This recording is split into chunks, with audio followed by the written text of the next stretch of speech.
maintain relationships. We're social creatures. We want to be loved by our friends and family, our spouse. It can often be a difficult proposition because we can get irritated with a brother, a sister, and then we don't want to spend any time with them anymore. Or friends that kind of get on our nerves when they once were close and we just drift apart. Like I was saying just a second ago, I've been so lucky and fortunate in this relationship because we have been married for 27 months, and it has been extraordinarily easy. And I think that is because of the wisdom that we have been able to look back on our past relationships and see what we have done right and what we have done wrong, and bring that into this marriage, and utilizing all the love languages that are there, because we're very receptive to all of them, from holding your hand to long talks, walking, spending time doing things that the other wants to do. There are some compromises in that naturally, and it's such a broad topic of how to maintain a relationship. And it's so vital to have these conversations, because if we don't understand how to maintain them, we get what we have in this country today. Massive high divorce rates. Most of us don't even talk to our friends at all. We don't even know our neighbors. We don't want to know our neighbors. We keep this separate line with everybody, and mostly people, I think, feel alone, and they don't want to feel alone. It's kind of like one of our last videos, why do people hate most people? It's this lack of communication. And luckily, we have a pretty open line of communication, and my goal in our relationship is to not only maintain this, but continue to make it interesting, to make it where I'm not boring, and to make sure that you are always feeling loved and cherished and appreciated, and spice it up in every way possible. To keep it fun, and to laugh, and to not grow up, to be very childlike and fun and playful, and then serious, of course. I mean, we have serious conversations on so many things: history, family, the current state of the world, and fun documentaries. It's just important to me, and to have the relationships in our personal close circles nourished, to always put that loving water on it and help it continue to grow. Water the seed. Yeah, with everybody. Yeah. When I think about the relationships in my life, there's a couple that are extraordinarily important to me. And one of the things is to maintain that relationship, it can't just be one-sided. Like, I can't just provide all of the nourishment without getting nourishment back.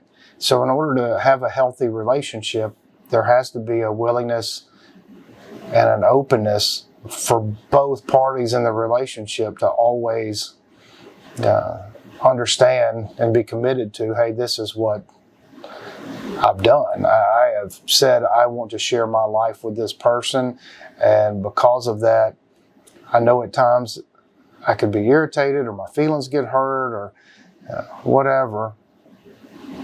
But as long as both parties are always willing to love and talk it out without harsh judgments and rude tongues and just negativity,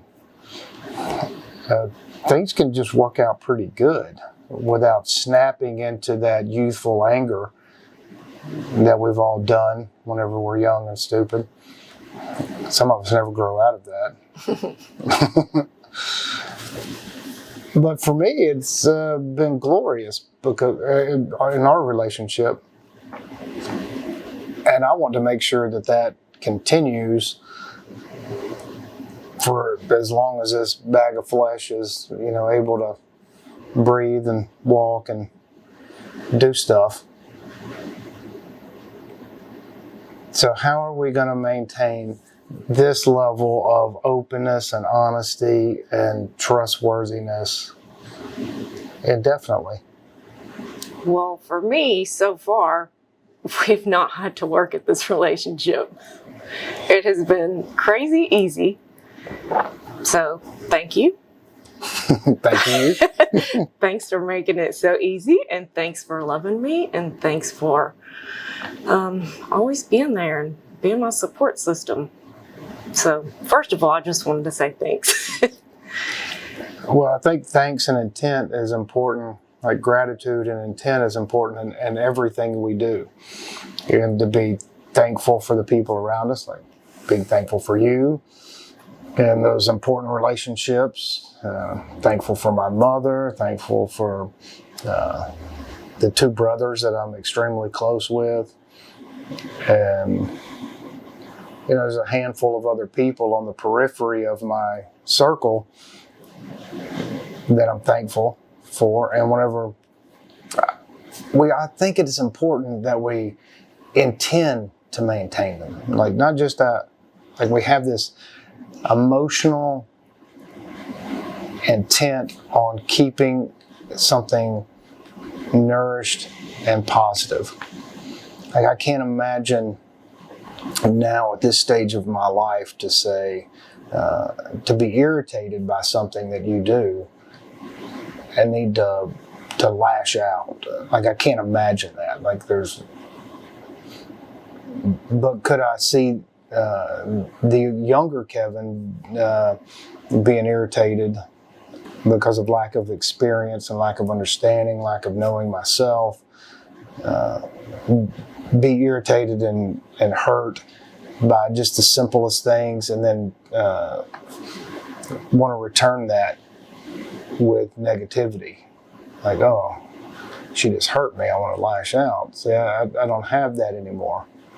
Where I did have some of that egotistical.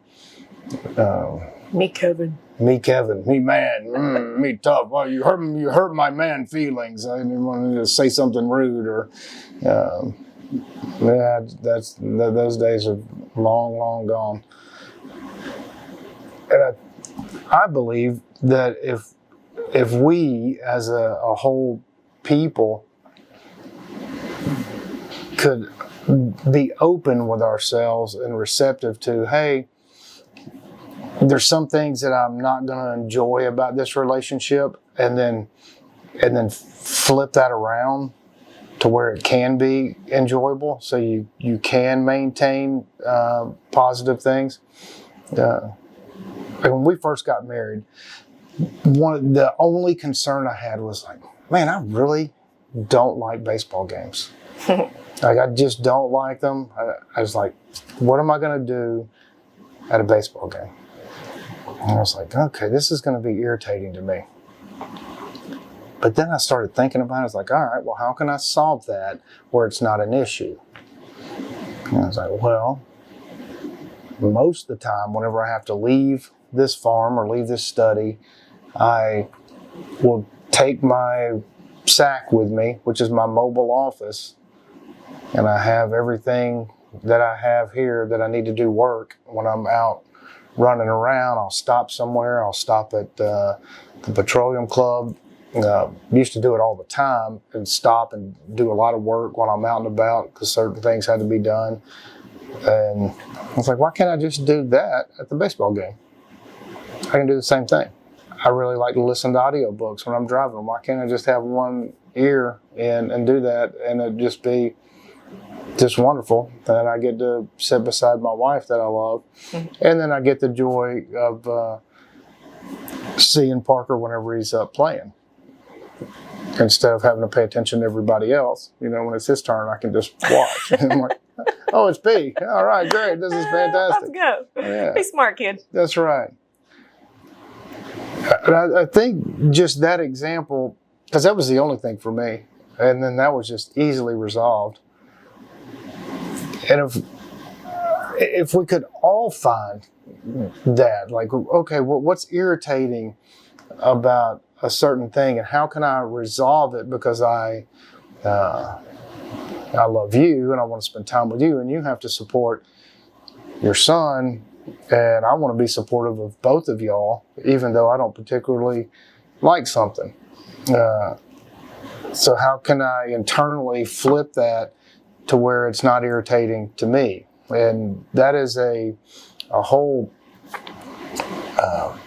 system of figuring out yourself and realizing that you don't want a small, non-significant possible irritant to leak out and start damaging the relationship, because that would just be really stupid. And so I don't want to be stupid. Well, I really appreciate you when you come to the games. It's important because I have to be there. I don't have to be there. I want to be there to support my kid. Right. To watch him do what he loves to do. So thanks for taking time out of your day to come sit beside me. Well, I like sitting and beside support you. us. I believe that when we start to, I think of people, because to maintain relationships, I have a wonderful uncle. I have two wonderful uncles, and I don't talk to them as often. And before this podcast, I was thinking, and every time they'll call me, I'm always grateful. And I was thinking, man, I'm really a crappy nephew. Like, why am I not maintaining the closer ties? Because we can go for a year, and then when it's always them calling me, and I'm the rude one that never reaches out to them, but I'm always so happy when they call. Like, man, it's nice to be thought of, and they were such an important part of my childhood. And then as you become an adult, and as I did, we just every so often get a phone call. And then one uncle always sends me a card for my birthday. He's the only one that's every single year, I get a card from my uncle. And then he always calls me. But what an asshole for not reaching out to him. Like, I've been thinking about it some lately. So I did reach out to one of them, and I did not reach out to the other one because no real reason. I started thinking about something else and then just forgot. And that's, again, goes back to, we take these people for granted that they're going to be here when I want to call them next week. When I get around to making that phone call, they'll still be here. Yeah, that's a horrible thought, because they might not be here next week. Exactly. They might not be here next week. And, well, luckily I talk to my mother a lot, and I love my mother. She's great. And my father too. And I think all of us have had different hang-ups with our parents, and things that really bothered me about my father as I've gotten older and really deeply think about it. Like, why am I upset with that? Why does that irritate me? Why do I hold a grudge? Man, when you are able to start to dissolve a lot of that and realize, hey, the guy's only human. He didn't do the best he could, but I know that he still loves me. I know that if I called him, the odds are he would show up. Just let it go. Just like last night. The boys call. Oh, yeah. I have to be there. And you went with me, and we had a great time. Yeah. Yeah. I mean, we're right in the middle of a documentary, and I think that is something for people to think too. A lot of times people are so selfish with themselves. Like we were right in the middle of this fantastic documentary, and there's a little issue. Post it. You should watch it. It's Post was a documentary. I thought it was Post it. No, the Post. Oh, yeah, the my Post. bad. The Post. I was surprised the historical accuracy of it. It was great. But anyway, we're in the middle of it, and we're just stop. The boys needed you, and I'm just as happy as heck. I'm like, all right, let's drop what we're doing and go. Let's go. And I think the old Kevin, the younger Kevin, would have been, let's go. But I'd have been like, this is bullshit. And I think that's part of getting older and trying your best to work on your levels of wisdom to think, okay, well, what is important? Those boys are important to you. You're important to me. And I've grown to love those guys. So they're important to me too. So let's go. We can always come back and do this later. We can finish this later, which we ended up doing and had a fantastic time. I believe that if people would act that way more, if we would be thoughtful and, hey, how is this going to affect the one that I love? Because if I do something that is not supportive, or this is my perspective, if I don't do something that to support you, like going to see your boys or going to a game or just simple stuff, then that in turn makes you feel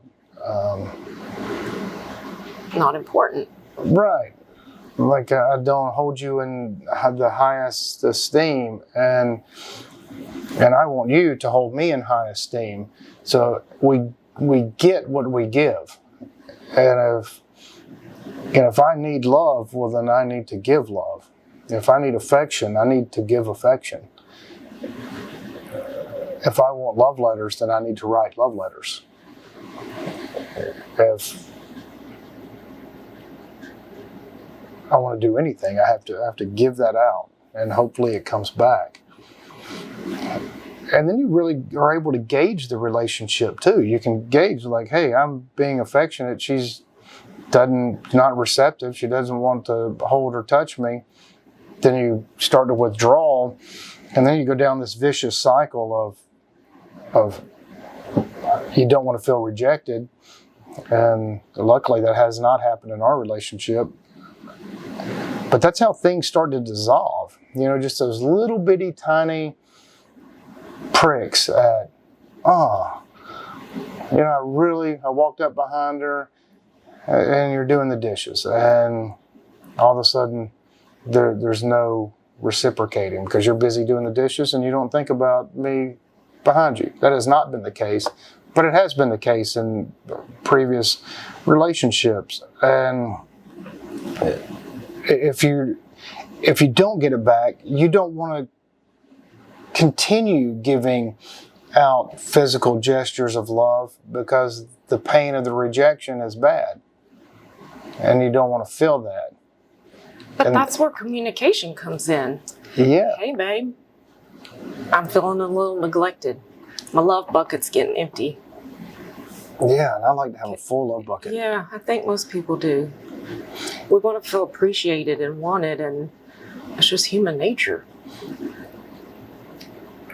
And I think people, at least, we're 50, so we have seen a lot of relationships of our friends and family and how they don't communicate. How there's almost no communication. It's very superficial. So all the little stings of life are not communicated, and then you harbor all these little hurts. And maybe you stick with that person, and maybe you don't. And if you stick with them, you're walking around not living the most full life. Like you're empty and hurt in a lot of ways. I see that all the time. And I think it's unfortunate because people are afraid to talk. People are afraid to sit and listen and Because especially in this society, we think, oh, I got to jump out and say more. Oh, wait, you just said something that's wrong to me. But without allowing the other person to express themselves. And then they feel shut off. And then all of a sudden this vicious cycle continues and continues and continues. And it seems like this world would be so much better if we weren't fearful of open and honest communication that is not in any way attempting to hurt the other one. Even though we may feel like we just got hurt, or we did get hurt about whatever, but openly express that without saying, hey, that really pissed me off because you were being a butthole. We don't have to communicate that way. We can say, hey, when you didn't or did do this thing, it made me feel this way. Right. I'm not sure why, but maybe we can just talk about it. And talk about it. Yeah, it's not just about communication, it's the way you speak it. Just like you said, if you come across as a butthole trying to say what is bothering you, of course it's going to put the other person on the defense. And they're not going to be open enough to listen. It's going to start a heated argument instead of just sitting down and saying what you feel in a non-threatening way. Well, part of our Sundays, 1:30 Sunday, every Sunday, is to talk about these different things in the human condition that we don't necessarily think about on a regular basis. And that's why I was so happy to ask you to join me today, because relationships are so vital. We have a massive divorce rate. People just discard friends and relationships so easily. And I think it's unfortunate that happens. We discard and cancel people for the silliest things. And I don't think you can discard people and others' emotions without that coming back in a very negative way to yourself.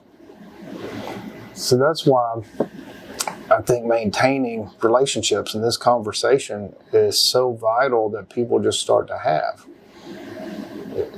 And we haven't had to have it yet because, we just haven't had to have it yet. I think part of the reason why that is that our relationship is so healthy, is that we're very cognizant and very aware of the other one. And aware, almost hyper aware, that, hey, I know this is important to her. I know she wants to do this or do that. And be supportive and helping or doing, participating, loving, communicating. That has been, being aware has been the driving force of the positivity of our relationship. I wish I could carry that into a bunch of other relationships, but it's a little bit more difficult. Right. But that is, but it goes again to the willingness and openness of both parties. Like we can't maintain, like I have some family members I just don't want to be around. Like I care for them, but what they have said and done and not have done is beyond an irritant. And I don't trust them either. And they don't have a willingness and I don't have a willingness. So there's just open space, as my friend Gil likes to say. We just create open space, which is fine. So you can't there's nothing to maintain there. There's nothing even, maybe there's nothing even to build upon. So when we focus on, I think we only focus on the relationships that we have and that we want to continue to have, to nourish those. like I'm close with Trey. Obviously, he's a mystic of Texas. Well, he's been busy this past week, and I text him, call him, no response for a few days. Well, that is extremely irritating to me. Like, it irritated me. Like, okay, well, it irritated me because I'm thinking, why are you not responding to your brother? It wasn't a selfish sort of thing. I just found it rude. And so now I got to talk to him about it and tell the world too. We're pretty open because that's what we do here on Sundays is try to figure life out, seek understanding, and maybe he's just busy. That's fine, but I don't think you're ever too busy to contact your brother after a couple of days. He probably didn't think anything about it, but I haven't talked to him about it yet. So. Just know, Trey, I'm fixing to talk to you about it. We miss y'all today. Yeah. And it was little things like that. If I didn't talk to Trey about that, then that would easily build up to something like, okay, now you're starting to take me for granted, or so it was starting to bubble in weird ways in the relationship that would be unnecessary drift, which would just be dumb, because that's how things like that happen, by not communicating. But I know Trey is he's my super close brother, so it makes me wonder, in those kind of circumstances, well, is something wrong with him, something bothering him? Did I do something to piss him off, or is he just really busy, or is he just stressed out about something and he's figuring something out on his own? Well, I don't know, because I haven't really talked to him. But don't worry, I'm talking to you, Trey. And not only talking to Trey, but like Matt, he's participated with us in some fantastic discussions, and if they're funny and lively. Go back and watch them. The past 3 or 4 or 5, whatever Matt's been in all of them, and that's the point, because Matt has not participated in deep, meaningful conversations, and he finds our Sundays fascinating, and so I want to maintain our lifelong friendship by growing that, like nourishing all the things that he's in me. Like we want to discuss. We've never discussed. Why do we feel and believe certain things? Why is that? How do we make that just fun, friendly conversation without being super negatively judgmental against the other? I think it's similar would be like some of the historical things of this country and the world that have mostly hidden from everybody, even though it's in front of everybody's face. It's real easy for us to look at other people that are in our lives and go, don't you see what's happening in this world? You idiot. You dumb idiot. And then not want to be around or associate with them at all because of that. That is, I'm certainly responsible for disconnecting some friendships and relationships because they just can't see what's right in front of their face. And as I've matured even more, I think, well, that was probably dumb. That was probably dumb of me because, of course, they don't know some of the things that I know because they've had a different life experience, and their life experience never led them down any of those paths to see what was right in front of them. So why would I be judgmental and think that they're an idiot when they're obviously not idiots? They just haven't been exposed to certain information that would make them question or make them want to question. Maybe it's more with me to think, all right, you don't have a curious mind, so I need to cut you off. Like, see ya. I'm glad you didn't cut me off. Yeah.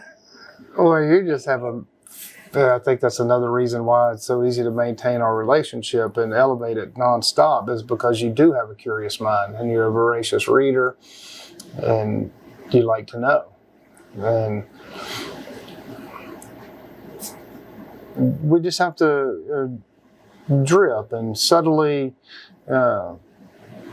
suggest and subtly do things to the people that we do care about and have had relationships with, and if they want to take up that conversation or take up and learn some things on their own, then great. If not, just because that pillar of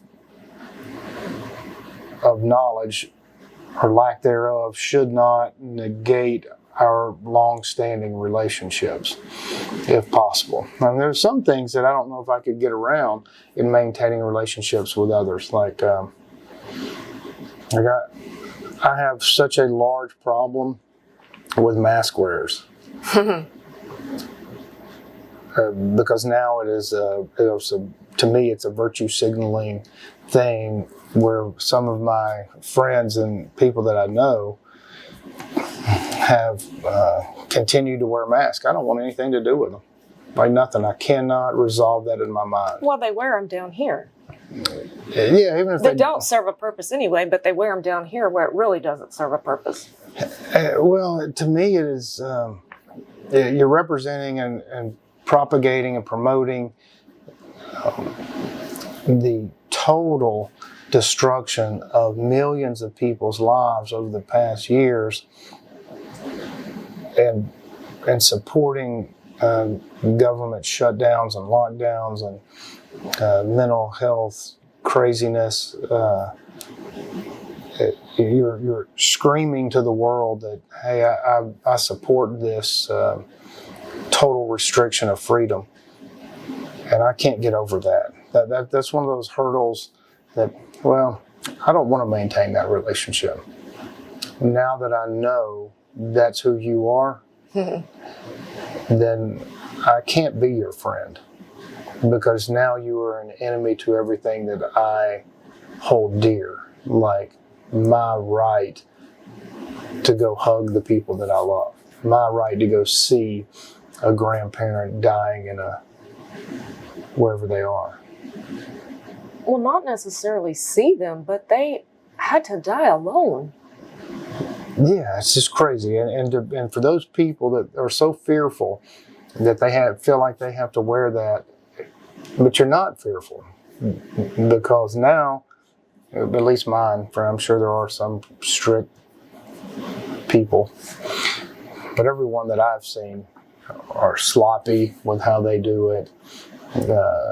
It's just nonsense, and it's such nonsense, and that's one issue that I've tried to examine, to think, why can I not maintain those relationships with those kind of people?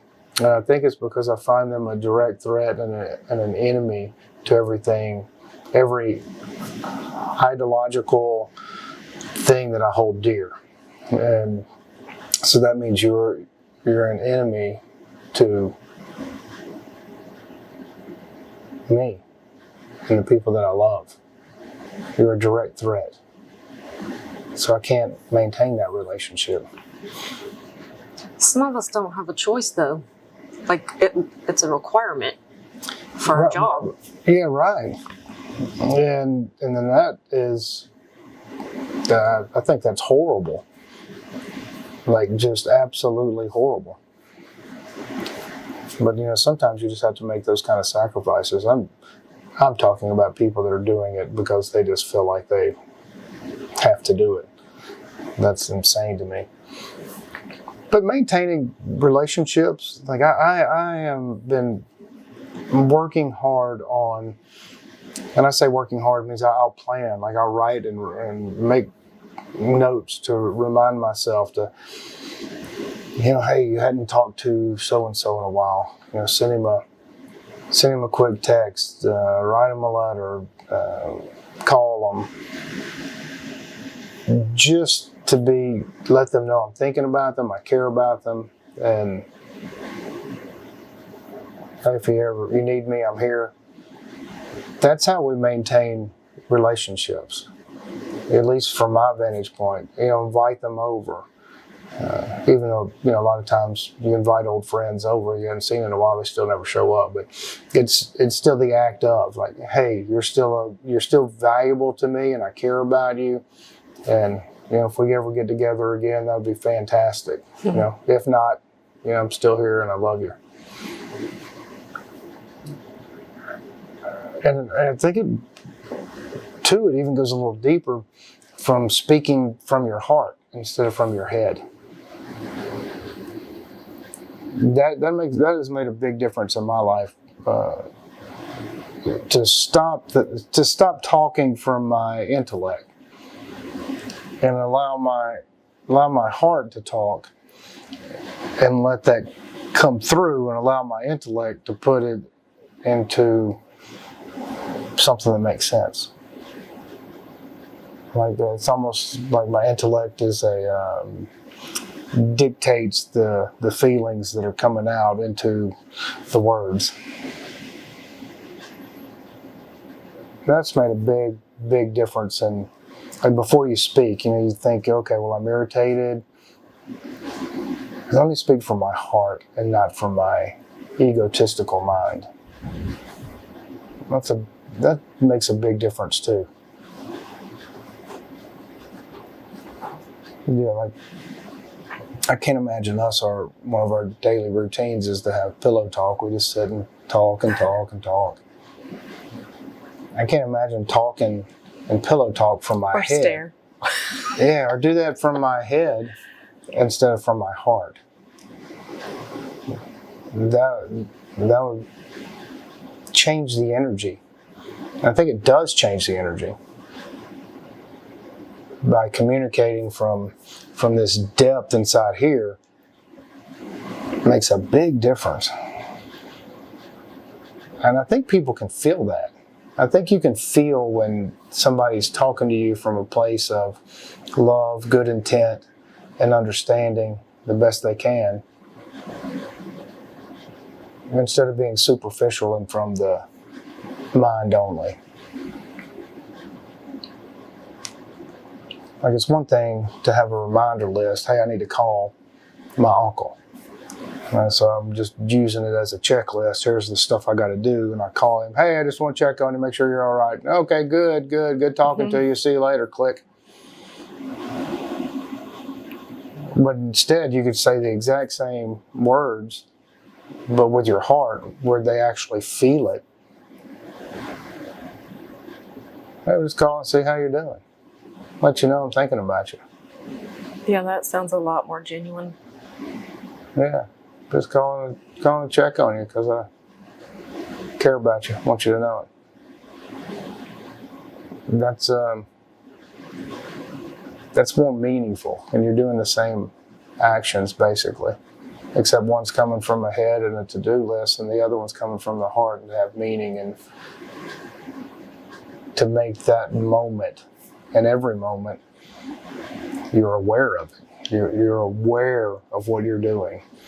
And you're cognitive in expressing that goodwill and intent to the other person. That is another powerful way to maintain a relationship, from my experience. But again, both people have to be open. Oh, for sure. You have to have somebody of like mind that's on the same page, that's just as committed to this relationship as you are. Or no matter what you do, it's not going to maintain it. Yeah. And the communication is just vital, as well as honesty. Yeah, one thing that you can't do in maintaining a relationship is maintain all of the relationship. Right. I mean, sometimes it's 50-50, sometimes it's a 80-20. Sometimes you have to pick up the slack for the other person. But if it's that all the time, then it's not going to maintain. Yeah, that's a problem. Yeah. Yeah, it's a big problem. And some relationships, they cannot be maintained. Like mask wearers for me, I can't maintain those. I don't want to maintain it. So I know that's out. I know that if somebody, I won't tolerate anybody being loud or negative in conversations with me. Like I've cut family members off for specifically one. Well, 3. But one in particular for just always being so negative and want to talk poorly about everybody else. I can't tolerate that.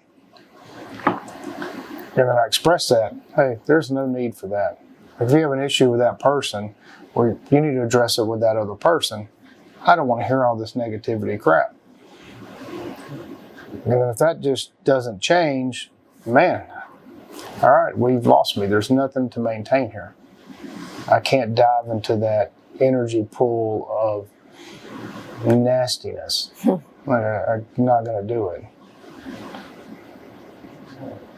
So there has to be both parties willing and able and committed to tilling and growing and watering that. Otherwise, there's nothing.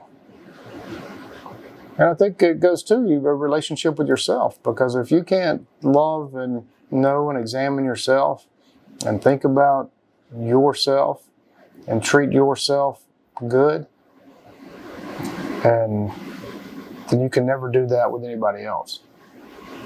Oh, that's what these Sundays are about. Yeah. I mean, I don't get to come very often since I work every other weekend, but I watch them. I watch every post, but they've definitely been beneficial, and I catch myself if I'm judging somebody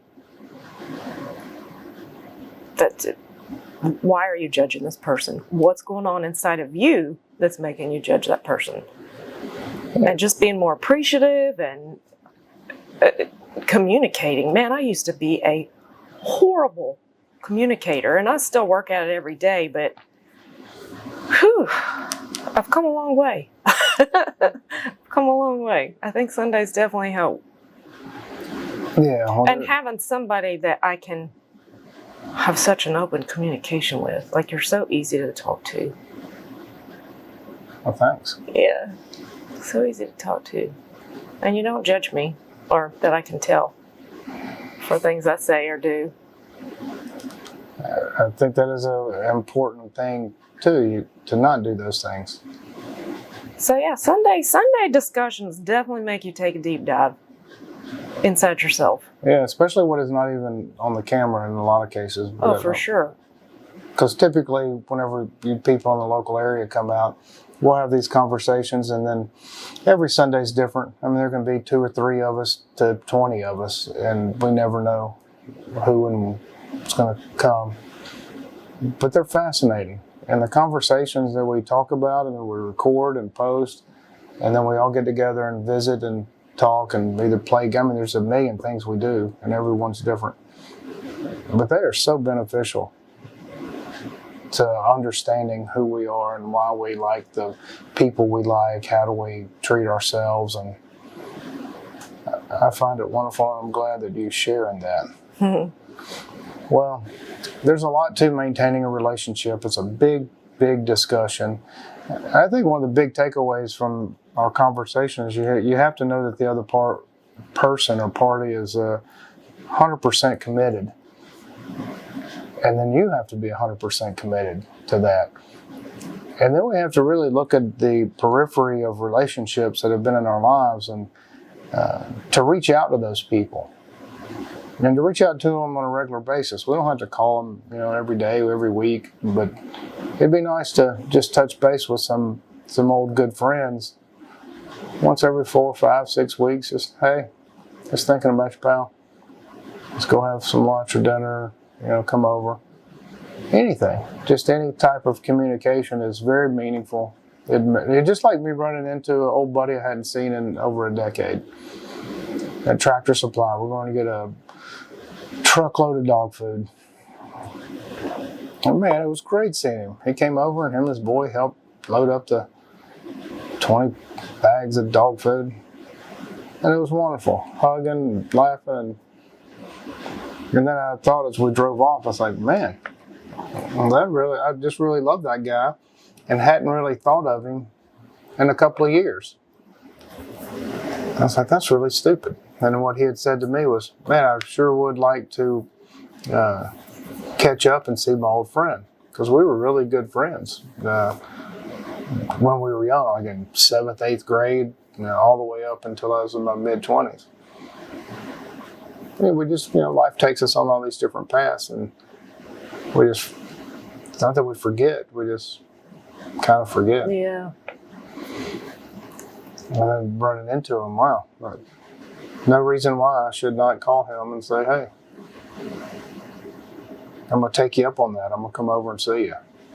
But will you? Yeah. I already wrote it down in my book. I'm going to call him next week. So that's important for us to take those things into consideration. I think something else that is important is thank you goes a long way in a relationship. And you're so good about saying, hey, thanks for going to dinner with me. Thanks for doing this. Thanks for doing that. Like, it goes a long way. And we really feel appreciated when somebody acknowledges that we've done something. You don't have to be acknowledged every time you wash the dishes or make the bed or wash clothes. But every once in a while, it's nice to hear just, hey, thanks. Thanks for doing that. And you're really good about doing that. You're really good about saying thank you. Well, thanks. Yeah, so thank you. Well, I hope y'all got something worthy out of this discussion. And I appreciate you staying with us this long. If you are in the local area, every Sunday, 1:30.